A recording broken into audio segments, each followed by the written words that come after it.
Hello, everyone, and welcome. This is Susan Lopresti. Thank you so much for being here with me today.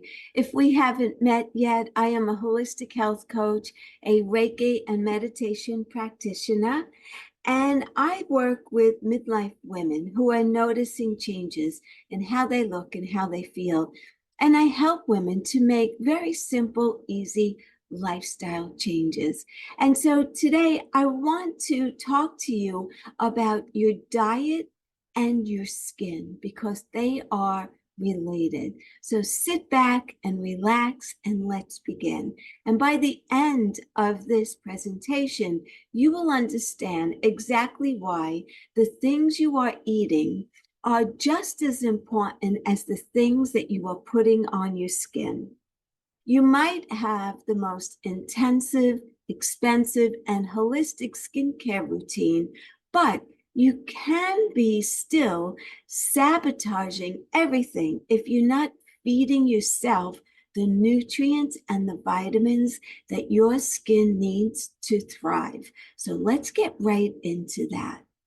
Skin is the human's body's largest organ. The skin is an active, living tissue that serves as a tough but flexible armor to keep harmful microbes, chemicals, and sun rays away from your most sensitive inner tissues. Your skin can also act as a mirror of what's going on inside of your body, whether you are battling acne, dry skin, dull skin, wrinkles, rosacea, eczema, or any other skin problems. Creating a healthy diet plan can help to combat all of these issues. The general rule of thumb that most dermatologists agree on and that research has thoroughly backed up is that inflammatory foods equals bad. And inflammatory foods such as sugar, starch, gluten, coffee, and alcohol are really not good for your skin.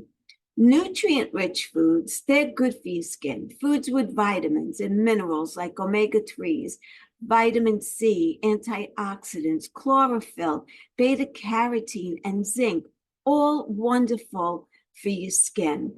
But don't get overwhelmed. I'm about to break it all down for you, so just sit back and relax and listen to this presentation and take what you like from it. First, let's talk about acne and pimples. They are proven to be caused by inflammation. So if you're trying to reduce breakouts, listen up. Our bodies break down different foods differently. Refined sugars and refined flours, like the stuff that you find in bread, pasta, soda, cake, anything with flour or sugar to an extent, have been stripped of their slow digesting fiber. This means that our bodies break down the compounds really quickly, and in doing so, cause insulin levels to spike, which is so pro-inflammatory. Right? So this increase in insulin produces hormones like androgens, and too many androgens cause your pores to produce more oil, which get trapped inside of the pores, and that's what creates the pimples. So you may be wondering, okay, so what foods should I be avoiding? First things first, you want to reduce your sugar. We're eating way too much of that. The American Heart Association recommends that we eat no more than 9.5 teaspoons. That's 36 grams of sugar each day. But how much do we actually eat? The average American adult consumes 22 teaspoons, and the average child consumes 32 teaspoons. In fact, the average American consumes 3 pounds of sugar each week. That's unbelievable. There are two types of sugars that we eat, naturally occurring ones and added sugars. Naturally occurring sugars are pretty much self-explanatory. They're found naturally in foods like fruits and dairy, if you eat dairy products. Added sugars include anything that's been added during the processing or the preparation, like putting sugar in your coffee, for example, right? That's one way. Unfortunately, you can't always tell by a nutrition label whether sugars are added or naturally occurring, but you can keep an eye out for the following: brown sugar, corn sweetener, corn syrup, fruit juice concentrate, high fructose corn syrup, honey, invert sugar, malt sugar, molasses, raw sugar, sugar, anything ending in OSE, dextrose, fructose, glucose, lactose, maltose, and sucrose. All of that is added sugar. Also, familiarize yourself with these terms. Sugar-free, that is less than 0.5 grams of sugar per serving. Reduced sugar or less sugar is at least 25% fewer sugars per serving compared to a standard serving of the traditional variety. No added sugar or slash without added sugars is no sugar or sugar-containing ingredients is added during the processing phases. So not so sweet facts about sugar that I want to continue with is that not only is refined sugar linked to acne and skin irritation, but too much can also cause obesity, hypertension, high blood pressure, hypoglycemia, depression, headaches, fatigue, nervous tension, aching limbs, diabetes, stiffening of the arteries, and violent behavior. Wow, that's a lot of possibilities of harmful things. Remember, just because it sounds healthy doesn't mean it's not packed with sugar. So watch out for this stuff. Watch out for protein bars, yogurt, unless it's plain, dried fruit, granola, salad dressings, smoothies, whole wheat bread, and pasta sauce. They are all packed with added sugar. So what else should I be avoiding? Cut back the carbs. Cut back on white bread, pasta, refined sugar. They all break down the same way in the body, and in turn, they spike your cortisol levels, which is a stress hormone, which causes breakouts, among a lot of other side effects. Swap your white bread for whole grain bread with as few ingredients as possible. Always check your labels. Pass on the pasta every once in a while and opt for veggies instead. Also, ditch the dairy. Many experts believe that the hormone level in cow's milk from the pregnant cows producing the milk can cause excess sebum production, leading to acne and clogged pores. So to be safe, swap out cow milk with a dairy alternative or goat milk-based dairy products. So anything else? Well, okay. Here comes the hard part that we have to confront, no matter how tough it might be, and that is coffee and alcohol. You may have heard that red wine is good for you because of the antioxidants. Well, only to an extent. While it's true that red wine contains resveratrol, an antioxidant that can help rid the body of harmful free radicals, wine is still basically fermented sugar, which can wreak havoc on your skin if it's consumed excessively. And the worst offender is beer. It's loaded with salt and sugars, and it adds even more stress to the liver and your metabolism, and it causes excess dehydration. When it comes to hard liquor, dark liquors have more additives than clear ones and are more corrosive to your system. And just using that word corrosive makes me think of pipes in your plumbing rotting away, right? So who wants to be dealing with that? And then let's go and look at coffee, because when caffeine is metabolized in the liver, It acts as a diuretic, which causes the need to run to the bathroom. And in turn, it also dehydrates the body. Dry tissues and skin can lead to wrinkles and premature aging. When consumed in high doses, coffee can stress the liver just as aggressively as alcohol. And those are the main culprits of bad skin. Remember, everyone is different and different metabolisms handle foods differently. So when some of us may see a giant difference after cutting out a morning cup of coffee, others won't. Either way, cut back or cut it out completely, and your body will thank you. Okay, now we talked about all the stuff you shouldn't be eating. So let's talk about what we should be eating. Let's start with the good stuff. Chocolate. First off, just any old candy bar isn't going to help you out here. I'm talking the high quality, really dark stuff. No semi-sweet chocolate, no milk chocolate, and no white chocolate.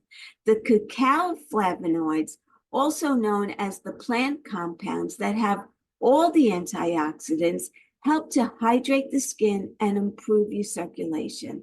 This in turn improves the elasticity in your skin, keeping wrinkles at bay. Another study found that regularly eating 20 grams of dark chocolate could allow the skin to withstand more than twice as much UV radiation before burning compared to eating chocolate that's low in antioxidants like milk chocolate. And my suggestion is I wouldn't even test that out. It's a study, but I would never take that chance and go out without sunscreen, especially me. I'm very fair skinned and I burn extremely easily. But there is some evidence about dark chocolate. So if you want to give it a try, but it's not my suggestion. You might have heard that the Mediterranean diet is good for your health, which it is, and it's also great for your skin. Olive oil keeps your skin cells happy. Studies show that women who consume more than 2 teaspoons of olive oil a day had a 31% fewer signs of aging compared to those who ate just 1 teaspoon of olive oil each day. Why? Well, because olive oil is packed with monounsaturated fatty acids and antioxidants, both of which keep your skin cells very healthy. Now, make sure that when you're buying olive oil, that you get the good stuff, 100% extra virgin. Many brands will try to dupe you into paying for an olive oil and vegetable oil blend. So please, read the labels carefully. You also want to be sure that when you're buying olive oil, you're buying it in dark glass bottles. You don't want clear plastic. So keep that in mind as well.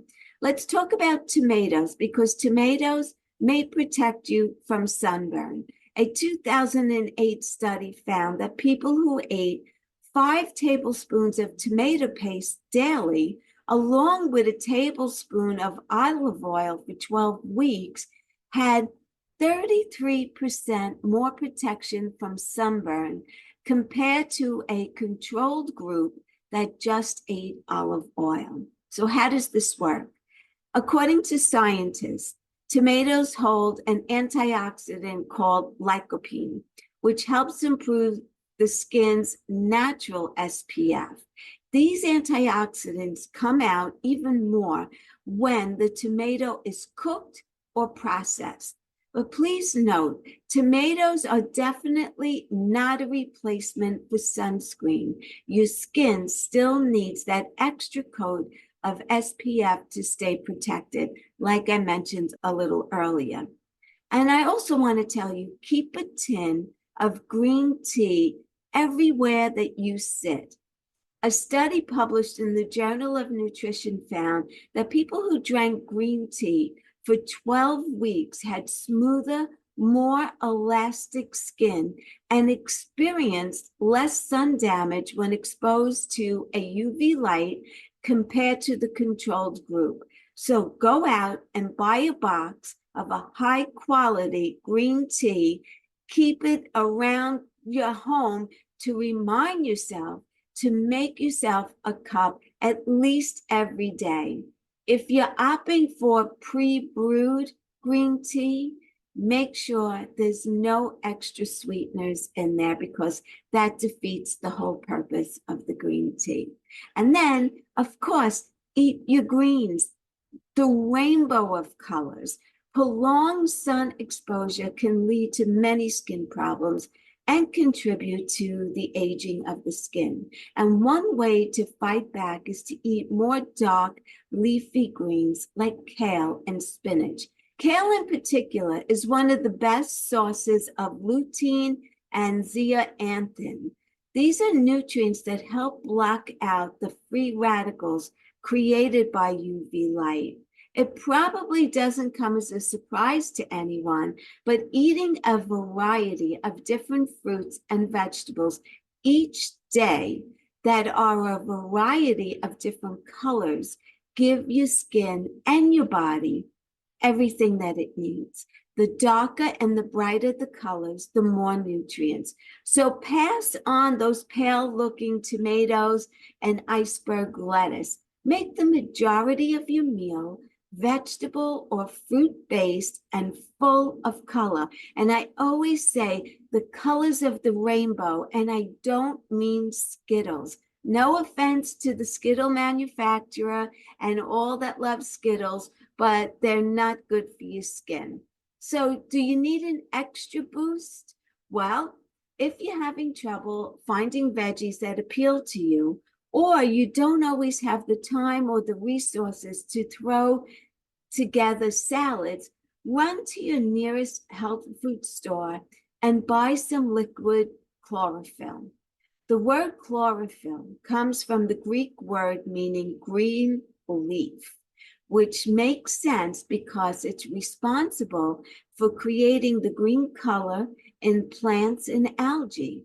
Taking a bit of chlorophyll every day can help with everything from fighting bad breath to boosting your immune system.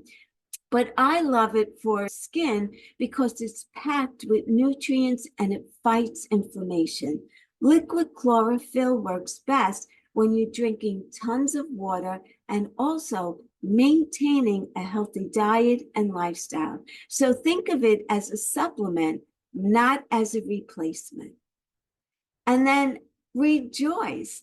Avocados are high in healthy fats that benefit many functions in the body, including the health of the skin. And one study of over 70 women found that a high intake of total fat, especially the kind of fat that's found in avocados, was associated with supple, springy skin. Avocados are also awesome as a source of vitamin E, which help to protect the skin from oxidative damage.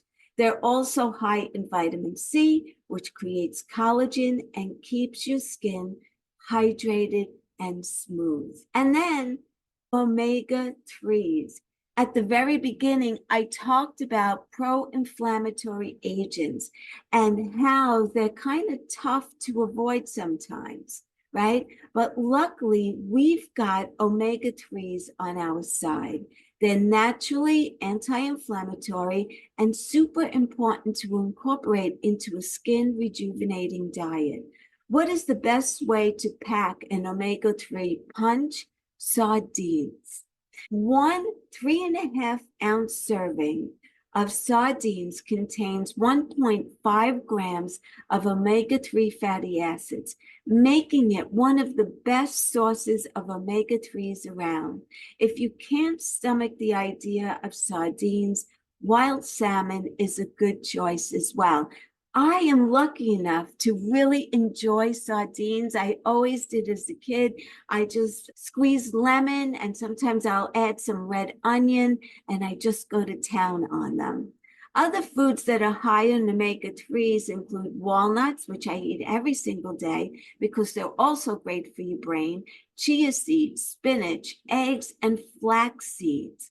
So what else will make my skin pretty, you may be thinking? Well, we covered that acne is caused by inflammation, so cutting out inflammatory foods should take care of that, along with a host of other skin problems. If you're looking for smooth texture, you'll want more vitamin C. Strawberries, citrus fruits, red peppers, and broccoli are all packed with vitamin C, which supports the formation of collagen, which prevents wrinkles. If you're looking for a fresh, dewy look, you want beta carotene. It's a type of pigment that's found in orange, red, and dark green veggies. You want to aim for 3 cups of foods like squash, sweet potato, spinach, kale, and chard to get your full dose. If you're looking for a glow, you want zinc. Zinc contributes to cell production. You want to glow? If you want to glow, you want zinc. Zinc contributes to cell production. Zinc can be found in lean meats, pork, poultry, and oysters, but you could also pick up a supplement at your local nutritional or supplement store. So if you don't eat animal protein, then get yourself a good supplement. The next thing that I want to talk about, which is probably the most important, is water. This one's obvious. Water flushes out and detoxifies your system. You can never have too much of it. Drink as much of it as you can to keep your skin clear and glowing. 6 to 8 cups a day is a very good starting point. Some people claim that they don't like the taste of water. This can probably be explained by their tap water, so try getting a filtration system. Otherwise, try to flavor your water with sliced fruit. I always like to put lemon and cucumber slices, which are all, that's very popular. A lot of times, especially in the summer, I'll put lemon, cucumber slices, and a few leaves of mint, which is absolutely delicious and very satisfying. And of course, you may be wondering, well, how long will it take before I notice a difference in my skin if I follow all of these suggestions? This differs for everyone, but if you were to cut out all your refined sugars, refined flours, caffeine, and alcohol from your diet for 1 month, you should notice a difference. As long as you're getting some exercise in and enough sleep, the result should be something akin to a freshly facial face and a mini facelift. Many people who swear off inflammatory foods for a month see that their natural contours emerge and their under eye bags dissipate and puffiness disappears completely. So go ahead, look it up. There are tons of before and after pictures for you to see. So I just want to thank you so much. I appreciate each and every one of you who comes onto my podcast, who listens. Please, if you think that this episode or any of my episodes that you've listened to so far would benefit someone who you know and love, I would appreciate it so much if you could share it out with them. If you are not currently following me, please be sure to hit the subscribe button. So this way, every week on a Tuesday, when I release a new episode, you could go right there and grab it and listen and learn new ways to stay healthy for many, many years to come. Again, I appreciate each and every one of you. If you would like a free 30-minute health assessment with me, reach out to me at www.susanlopresti.com. From there, you could schedule a 30-minute free health assessment with me. You're under no obligation at all to continue, and I will just see if I can help you out in any way. Again, thank you for listening. Until the next time, be well, stay happy, and bye for now. Take good care, everyone.